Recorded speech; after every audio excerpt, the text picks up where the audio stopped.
Eh bien c'est parti alors, salut Raph. Salut Mathilde. Et bienvenue à tous, bienvenue dans ce 3e épisode de la saison 2 de l'Algo. L'Algo, le podcast comme une émission de radio pour notre génération où on parle de plein de sujets.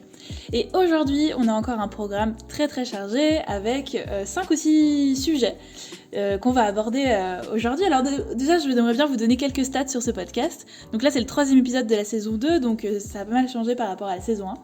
Et du coup, Raph, toi, tu ne connais pas encore ces stats, donc ça peut être intéressant d'en discuter quelques minutes. Je rêve de les découvrir. Bah super. Ensuite, on va parler un peu de distinction conceptuelle et de questionnaire de Proust. Alors, je tease un peu, j'en dis pas plus, on verra ça tout à l'heure. Et puis après, on aura la rubrique à propos de nous, mais en musique. Donc, juste comme la dernière fois, on avait parlé de nos stages, de ce qu'on faisait. Et ben là, je propose de continuer à nous découvrir un petit peu plus en parlant de nos playlists musicales, très rapidement. Et puis on terminera par le débat de la semaine, le sujet de société, à propos de ce qu'on appelle les bulles de filtre des réseaux sociaux. Du coup, si ça te convient, eh bien, on est parti. Et bah c'est parti. Autrefois quand j'étais marmot, j'avais la phobie des gros mots. Et si je pensais merde tout bas, je ne le disais pas. Mais aujourd'hui que mon gagne-pain, c'est parler comme un turlupin.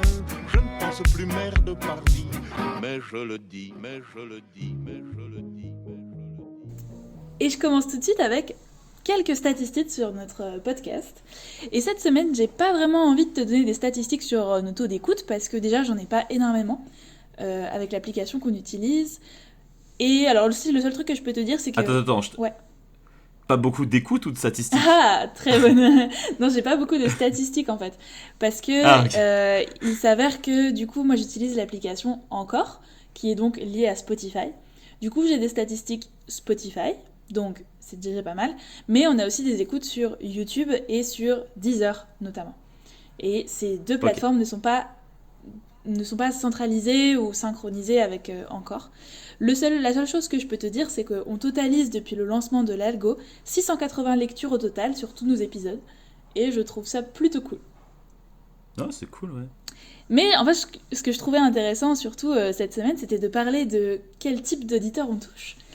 Et du coup, ce qui est assez amusant, c'est que, donc, sans grande surprise, notre tranche d'âge, elle se situe entre 18 et 22 ans, à 61%. Donc c'est pas très surprenant parce que c'est là où on se situe nous, tu vois. Ouais. Après on a 26% de 23 et 27 ans. Donc ça c'est aussi pas très surprenant. On a quand même 3% de 60 et plus. Alors je me demande si certaines personnes écoutent avec l'ordinateur de leurs grands-parents ou si vraiment on a 3% d'écoute de 60 ans et plus. C'est fou. Et ce qui est intéressant aussi, c'est que notre audience est en majorité masculine, à 67%. Et ça, je trouvais ça... C'est phénomène école d'ingé, ça. Exact. Je pense que c'est parce qu'on vient d'école d'ingé, et je trouvais ça assez intéressant de le remarquer, parce que c'est assez notable, en fait, quand tu regardes un peu les petites stats de notre podcast. Après, en majorité, les gens écoutent sur Spotify, en majorité à 80% en France, etc. Du coup, après, les statistiques sont un peu moins exactes, les autres que j'ai, du coup, mais peut-être que je pourrais préparer ça pour une prochaine fois, peut-être regarder un peu si ça t'intéresse, toi, Raph, et si ça vous intéresse, vous, de savoir un petit peu nos écoutes, etc. Faire du data analysis pour les objectifs et les goals de notre... de notre podcast, de la Startup Nation. Mais moi j'ai une vraie question, parce que les Français veulent quand même savoir si il y a toujours 15% d'auditeurs américains. comme sur le premier épisode. Je sais pas si tu te souviens de ça. Oui, bien sûr. Épisode 1 ou 2, on avait regardé les stats, on était tombé sur des auditeurs aux États-Unis, on pense que c'est un bot. Alors, mais bon, ou alors... On veut savoir. Eh bien, je vais te donner la réponse. Eh bien, nous avons 80% d'écoute en France, 9% d'écoute aux États-Unis, 3% d'écoute en Allemagne, 3% au Maroc, 2% en Estonie, 1% en Espagne, un peu moins d'1% en Suisse, un peu moins d'1% aux Pays-Bas, moi probablement, quand je dois écouter que c'est bien monté, un peu moins d'1% en Guadeloupe, un peu moins d'1% au Niger, en Algérie, en Corée du Sud, un peu moins d'1% au Canada, en Guinée équatoriale, en Autriche, en Belgique et en Italie. Donc l'Algo est une start-up qui a finalement est devenue une multinationale. Après, On je pense que s'exporte. voilà, comme je pense qu'il y a Lilian pour la Suisse. Il y avait des gens qui étaient en semestre à l'étranger qui nous ont écoutés. Ça, plus les bots, plus je ne sais pas quoi, je pense que ça doit expliquer ces chiffres. Bah oui, C'est quand même certainement assez que particulier. certainement qu'il y a certaines fois, pareil pour les Pays-Bas, ça se comprend, l'Italie, ouais, comme tu disais. Mais voilà, et les 9% aux États-Unis aussi, toujours aussi amusant. D'accord. Et bah, on espère que vous serez de plus en plus nombreux à nous suivre et à partager sur les réseaux ce projet. Et puis, je propose qu'on continue Et oui, et avec puis le sujet tu suivant. parles de projet, et on s'était dit que là, c'était le bon moment pour parler de ton projet personnel, que tu reprends là, du coup, dans les prochains jours, c'est ça? Est-ce que tu veux nous en Ouais, parler un alors peu j'ai plus? déjà. Yes, yes, tout à fait, ouais. J'ai déjà repris un petit peu parce qu'il y a une vidéo qui est sortie la semaine dernière. Ok. Mais en fait, là, je reprends à fond l'activité de ma chaîne ASMR. J'ai défini un petit peu des grands axes. Donc, pour ceux qui ne savent pas ce que c'est, pardon, l'ASMR, bon, je vais pas vous faire un cours dessus, mais en gros, c'est ces vidéos bizarres sur Internet de gens qui chuchotent des trucs à l'oreille des autres ou qui font des bruits en frottant des stylos devant un micro ou qui mangent du riz collant et des trucs un peu bizarres. Non, plus sérieusement, c'est en gros un mouvement de vidéo sur YouTube qui permet aux gens de se détendre quand ils sont stressés ou de s'endormir ou tout simplement de leur apporter la sensation là, qu'on ressent en écoutant de la SMR, c'est-à-dire un espèce de chatouillement dans le cerveau. Et moi, donc, ça fait plus d'un an, ça fait peut-être même 2 ans, non, je sais plus, mais peut-être que j'ai ma chaîne ASMR, ça fait un petit moment maintenant. Et j'avais laissé ça de côté le semestre dernier parce que énormément de choses à faire. Et pour ceux qui ont suivi la saison 1, vous savez qu'aussi le semestre encore d'avant c'était compliqué. Et donc là j'ai décidé de reprendre à fond, notamment avec toi Mathilde qui me fait des petits dessins. Eh oui. Et j'espère que ça va plaire cette reprise. En tout cas j'ai déjà eu un petit peu un retour sur l'activité là, de ma première vidéo. J'ai déjà eu 4 commentaires qui sont venus alors sur d'anciennes vidéos. La vidéo que j'ai sortie, il n'y a pas trop eu de vues. Après, je l'ai sortie à 4h du matin parce que je suis un peu con. Mais voilà. Non, mais très cool, du coup, Voilà pour, on pour te ça. souhaite beaucoup de succès dans ce projet, et puis tu nous tiendras peut-être au courant, peut-être qu'on balancera quelques infos ici si on a des personnes intéressées. C'est ça. Et là, la prochaine vidéo qui va sortir, donc, c'est sur un sujet dont on va parler là maintenant tout de suite sur l'algo. C'est sur le questionnaire de Proust.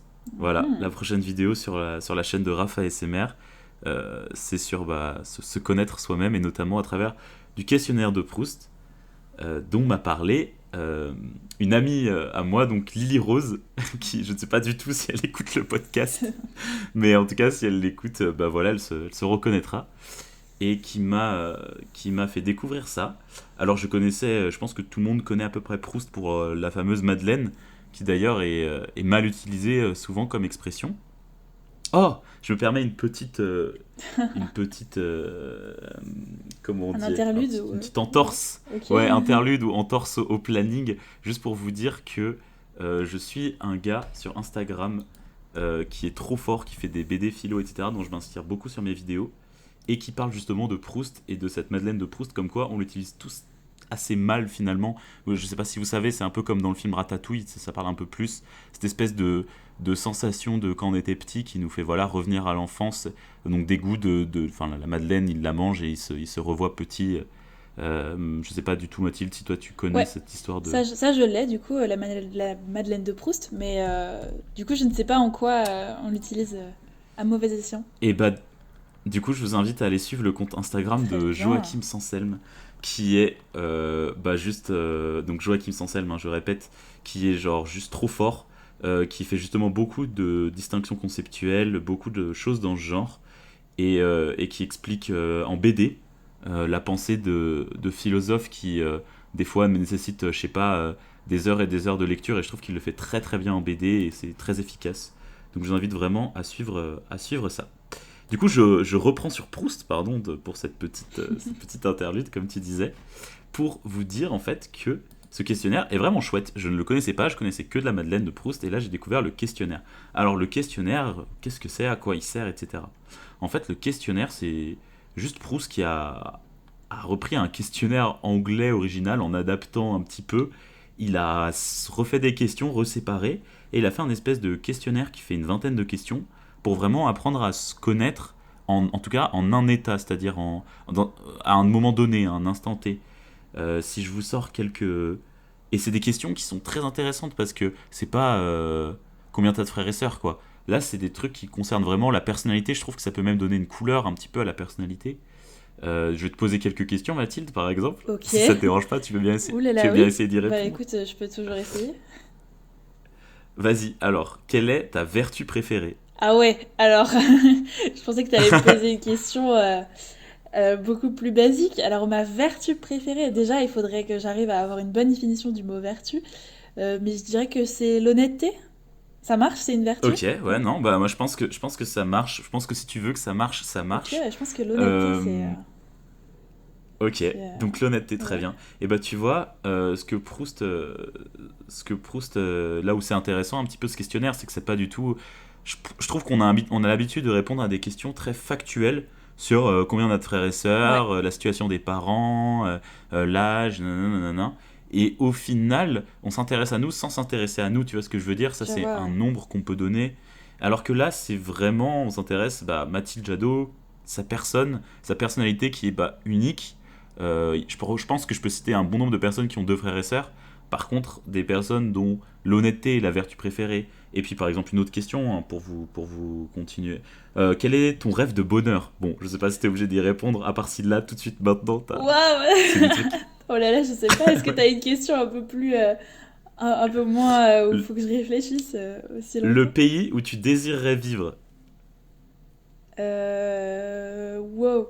Eh ben, écoute, c'est peut-être étrange, mais là maintenant, d'avoir beaucoup bougé, vécu à l'étranger et tout, eh ben, j'aimerais beaucoup vivre en France.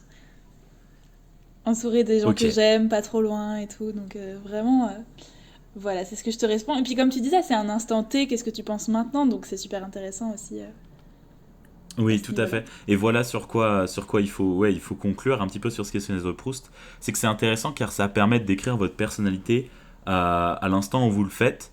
Et ce que fait donc Lydie Rose, l'amie qui m'a fait découvrir ça, c'est qu'elle collectionne ces réponses-là dans des mémos et qu'elle repose ensuite aux personnes les mêmes questions pour voir leur évolution. Ça, c'est fou. Et je pense que ça va un petit peu avec ce que tu disais sur ta lettre, où tu t'écris une lettre à toi-même et à un Ouais, instant T, tu poses un peu dans du marbre ta perception des choses. Tu te rappelles en fait comment tu es. Après, quand tu lis la lettre, tu te rappelles comment tu étais à cette période-là. Et voilà, donc je vous invite à aller voir sur toutes les questions sur Wikipédia. Alors, bon, des fois, elles sont plus ou moins dures. Et Proust fout un peu ouvertement de notre gueule dans la réponse quand, par exemple, il va répondre quel est ton principal trait de caractère? Et je vois 3 petits points dans le tableau. Donc Proust n'a tout simplement pas répondu à la question qu'il a mis dans son questionnaire. Proust, s'il te plaît, quoi, fais un effort. Voilà. Donc voilà pour cette petite rubrique sur le questionnaire de Proust. et On ben trop espère que cool. ça vous plaira. Et puis je me dis que peut-être ça pourrait être rigolo d'en parler un peu là dans la semaine, de poser des petites questions sur Instagram, des questions du questionnaire de Proust, et puis de partager les réponses pour voir un petit peu qui vous êtes, qui est notre audience, et puis ça peut être Mm, mm, amusant mm. aussi en fonction des réponses. Eh bah écoute, maintenant qu'on a fini avec Proust, je propose qu'on fasse toujours un petit peu de philo, donc toujours en cohérence avec ma chaîne, hein. C'est un épisode sur la chaîne de Raphaël, what the fuck. On va faire une petite distinction conceptuelle. Voilà, c'est Trop parti. cool, ouais, tu l'avais fait dans l'épisode 1, et du coup j'ai hâte d'entendre cette deuxième rubrique. Ouais, celle-là, elle va être. Donc, déjà, on a eu pas mal de retours là-dessus. Moi, j'ai des gens qui m'ont envoyé des petits messages pour me dire qu'ils avaient vraiment bien aimé la distinction conceptuelle. Cool. Et je me suis dit, c'est vraiment quelque chose qu'il faut qu'on refasse. Celle-là va être beaucoup moins directive, on va dire unilatérale que la première fois. La première fois, c'était une distinction conceptuelle que j'avais taffée, au lycée, que mon prof de philo nous avait bien expliqué, que je maîtrisais bien. Là, je me lance un petit peu au hasard dans quelque chose que je maîtrise alors du fait de ma formation, mais qui est clairement ouvert au débat, parce que c'est juste ma vision des choses. Euh, et Mathilde, je te propose de participer un petit peu. Là, on y Ok. va vraiment à tâtons, on essaye de ouais, d'arriver quelque part.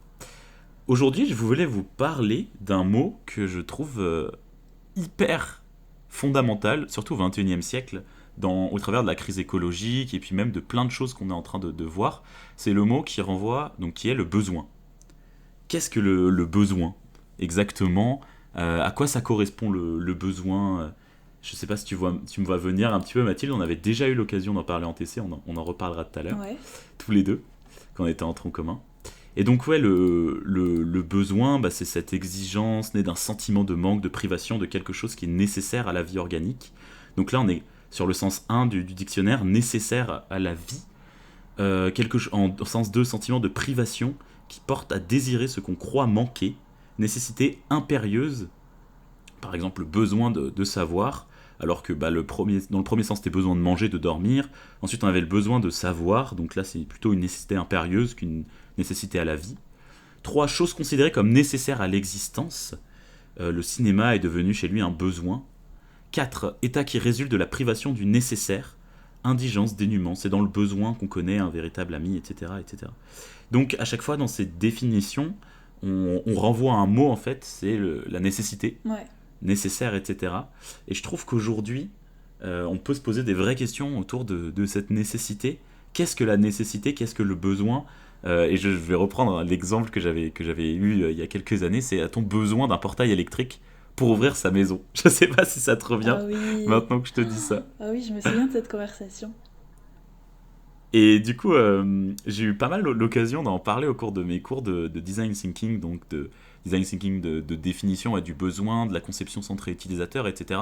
Parce que quand on est amené à étudier l'utilisateur, comme du coup, moi je l'ai fait durant mes études, on se rend compte que l'utilisateur lui-même, alors non seulement il a des besoins qu'on lui attribue qui sont très particuliers, et puis il ne faut pas se tromper quand on les définit, mais en plus, lui-même ne sait pas toujours ce dont il a besoin. C'est-à-dire qu'il peut dire que il n'a pas besoin de quelque chose et en fait il va en avoir besoin, et inversement, il peut avoir besoin de quelque chose et ne pas le dire. Ouais. Et donc moi je trouve que c'est un petit peu brainfuck là-dessus, on ne sait pas trop où on va, et surtout que, donc un autre mot, nécessité ou manque, c'est ce qu'on disait, c'est que ce besoin on l'utilise aussi bien pour dire j'ai besoin de manger pour vivre, ou j'ai besoin de Netflix pour regarder ma série préférée.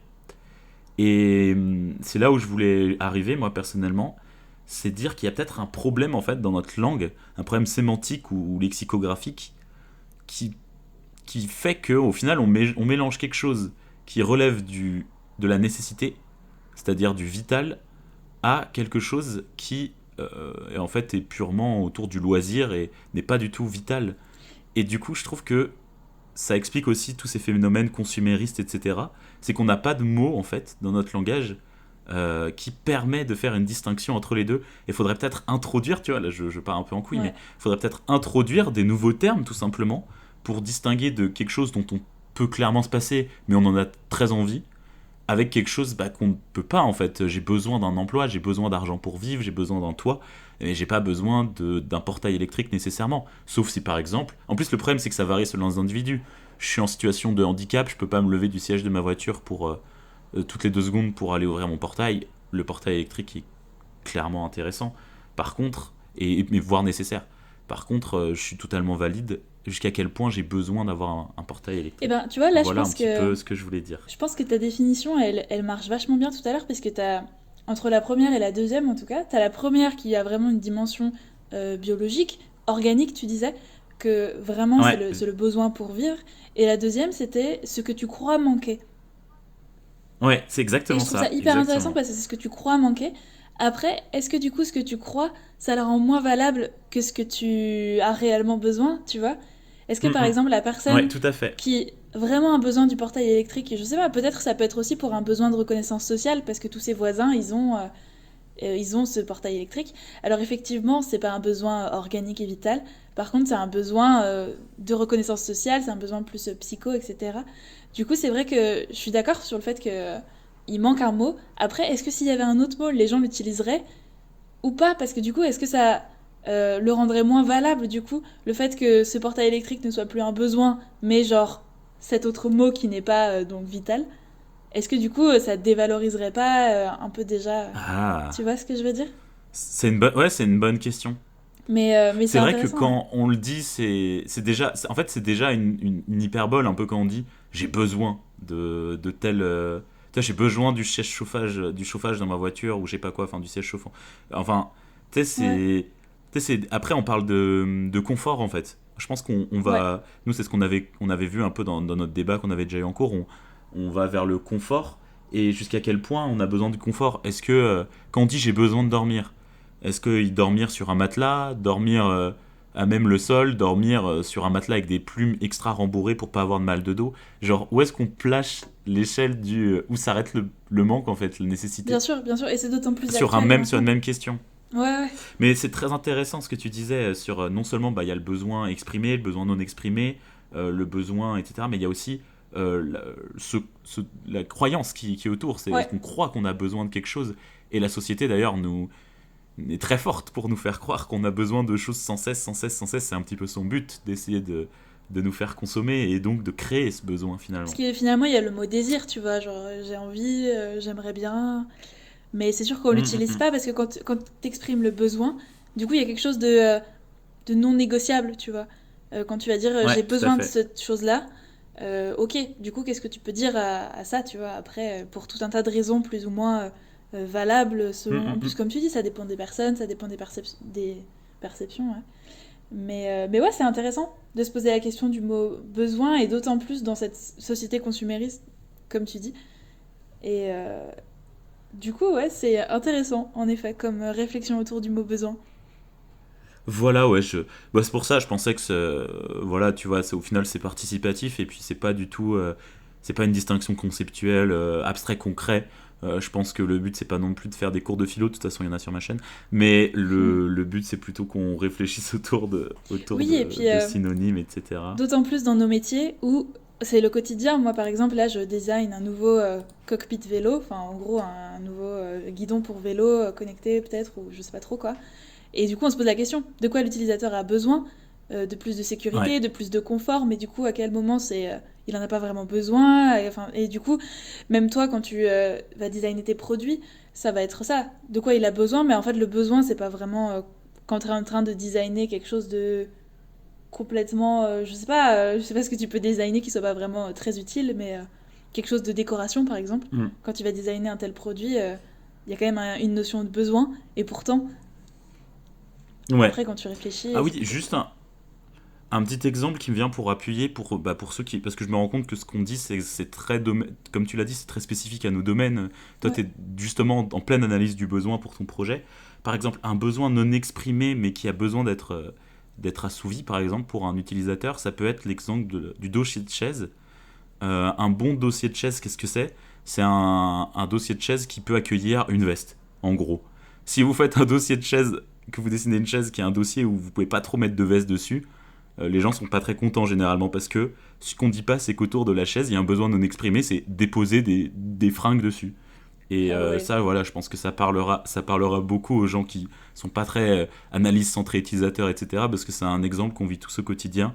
On a tous une chaise sur laquelle on adore mettre son vêtement, et d'autres où on le fait pas trop parce que bah on sait que ça se casse la gueule ou même ça fait tomber la chaise des fois ou ça froisse le vêtement. Donc voilà, c'est un besoin non exprimé. La chaise, elle répond pardon à un besoin qui est bah, s'asseoir, mais en fait à plein d'autres besoins qui sont pas nécessairement toujours exprimés enfin qui sont pas évidents. Ah ouais, je comprends. Voilà. Eh ben, trop cool. Je pense Merci que pour cette je pense que rubrique. on peut. Bah pas de souci.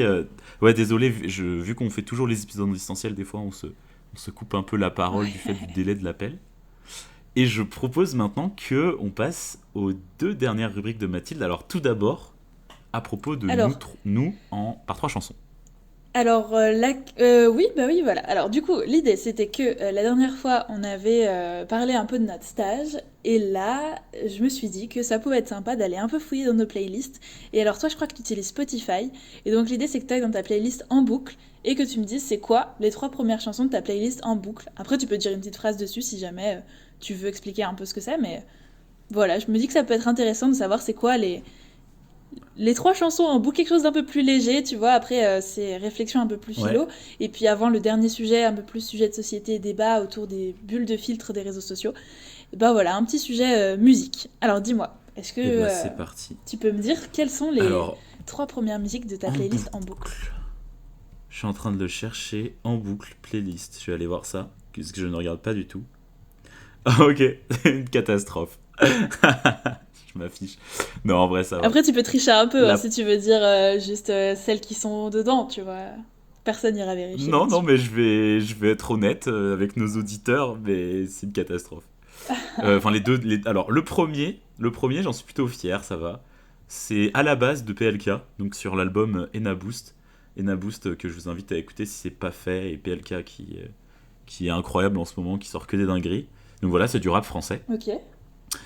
Mon deuxième et troisième titre, c'est déjà en espagnol, donc c'est parfait.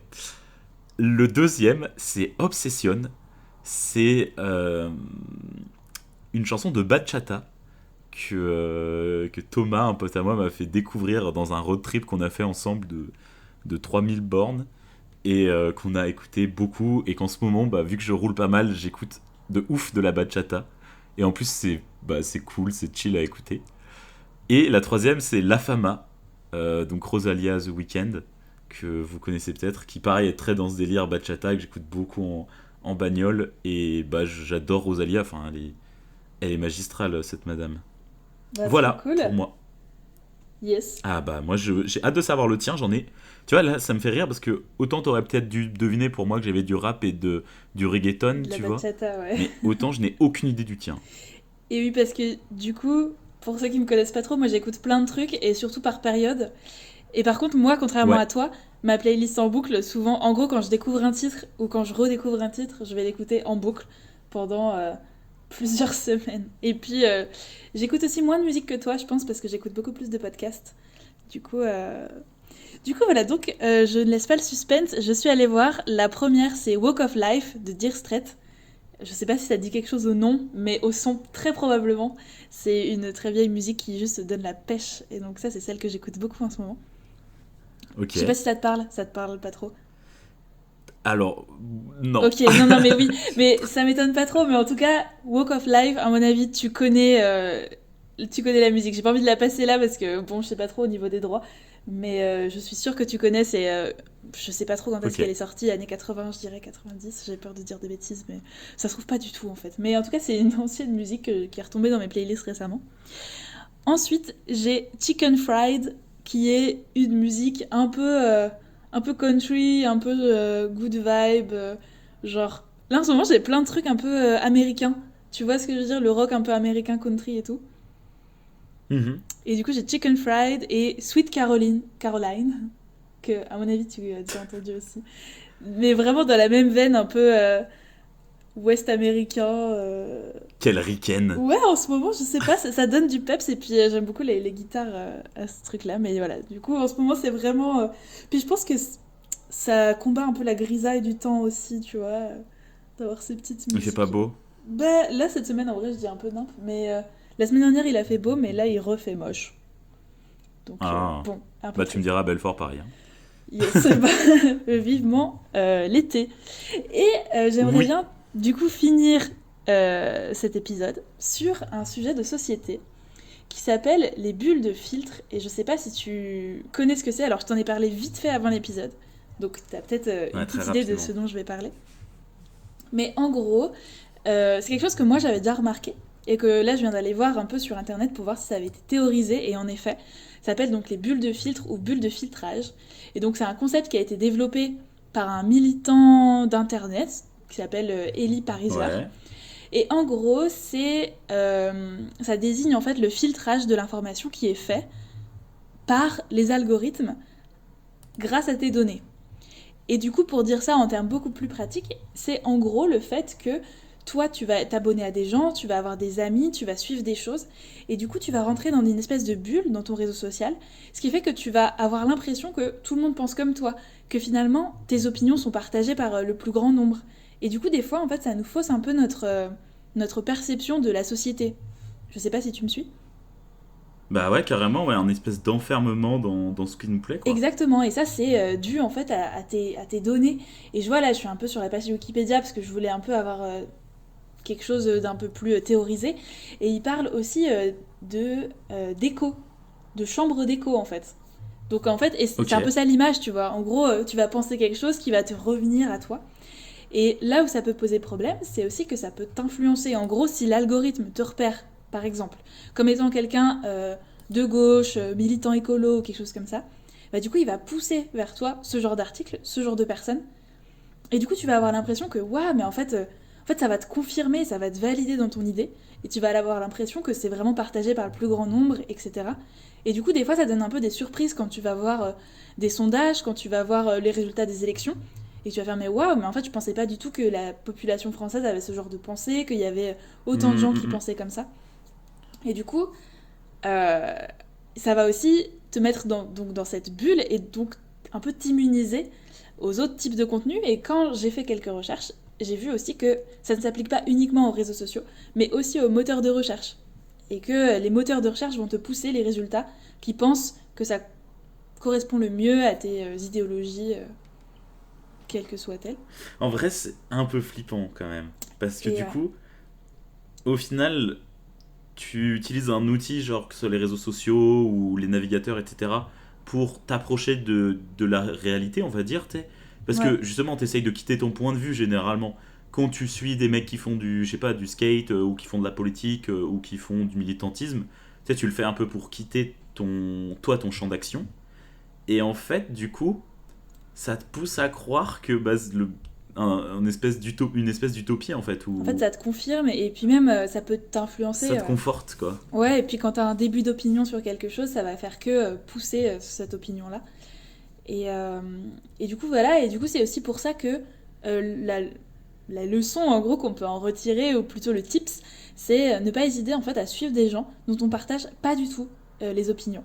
Alors attention, là, il y a un peu un revers de la médaille, c'est que ça leur donne de la visibilité, de la force, tout ça, donc quand on partage vraiment Ouais, pas leurs opinions, peut-être pas leur donner notre voix, notre clic, notre abonnement, etc., notre like, parce que c'est aussi une manière, c'est aussi quelque chose de politique de donner son abonnement, son like, etc.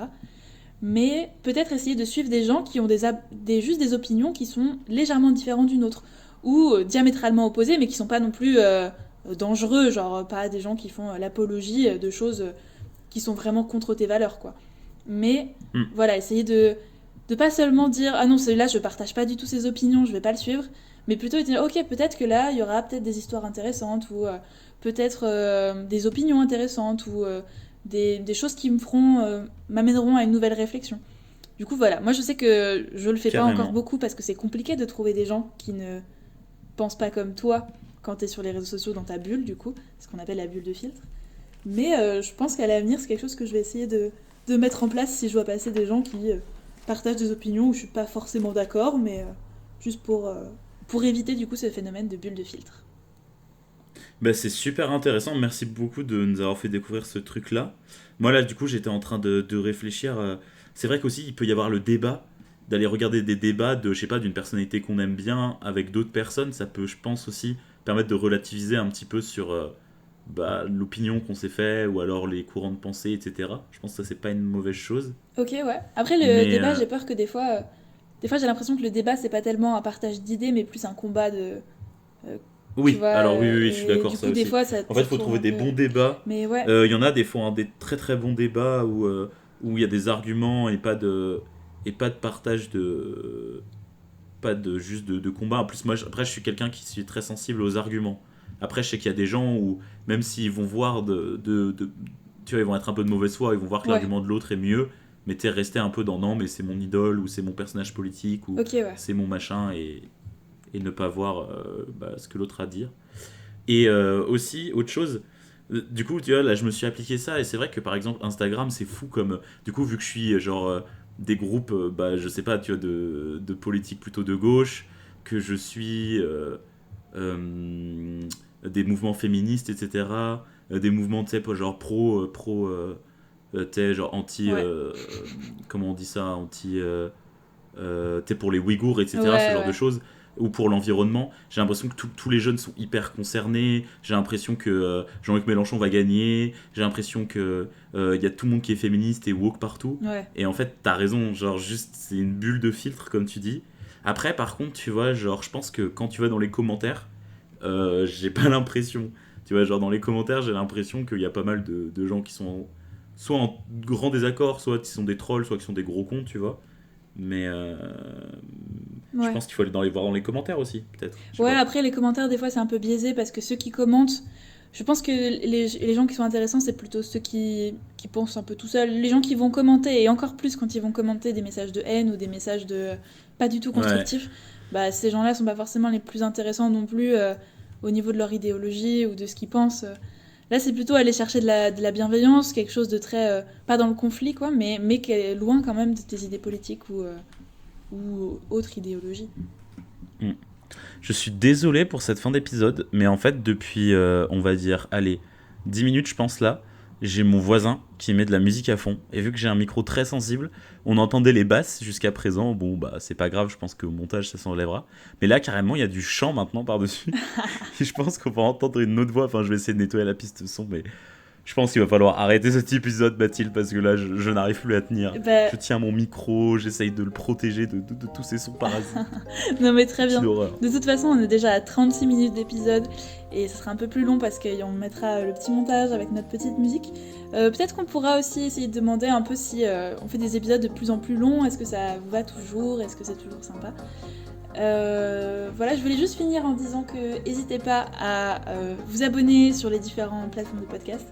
C'est toujours chouette d'avoir du soutien, aussi de mettre des commentaires, à venir sur YouTube et tout, et à venir sur Instagram avec nous pour discuter, tout ça, partager un peu votre idée. Là, c'est un début de saison, donc on construit encore le podcast, donc c'est toujours un plaisir d'avoir vos retours pour voir à peu près si ça vous plaît toujours. En tout cas, merci beaucoup d'être allé jusqu'ici. Pour ceux qui ont écouté jusqu'à la fin, je pense qu'on va faire gagner des cadeaux maintenant Ah oui, à ceux qui écoutent jusqu'au bout. Et ben, moi, je vous propose qu'on se retrouve la semaine prochaine. et oui, à la semaine prochaine.